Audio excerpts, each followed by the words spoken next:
Elite Russian forces said to suffer losses in Ukraine. An elite Russian infantry force has suffered significant losses in Ukraine, the British Defense Ministry said Sunday.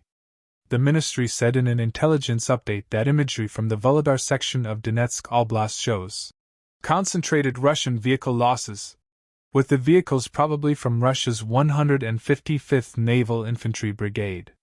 The ministry said the Naval Infantry has been tasked with some of the toughest tactical missions in the war and has suffered extremely high casualties.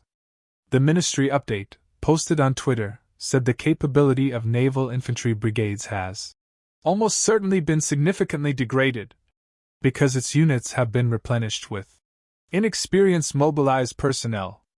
The European Union agreed Saturday to impose new sanctions on Russia over its invasion of Ukraine. The restrictions are directed at military and political decision-makers, companies supporting or working within the Russian military industry, and commanders in the Wagner Group, the EU's presidency said in a statement.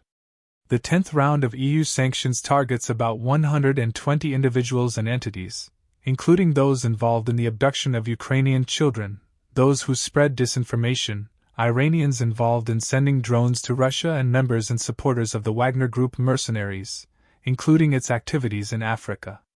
The sanctions restrict exports of the electronic components used in Russian weapons, including missiles, drones, and helicopters, and bans some rare earth minerals, electronic circuits, and thermal cameras, the statement said. The EU sanctions also prohibit transactions with 3 more Russian banks and lists 96 more entities, including 7 from Iran, that provide Russia with military drones used in attacks against civilian infrastructure in Ukraine.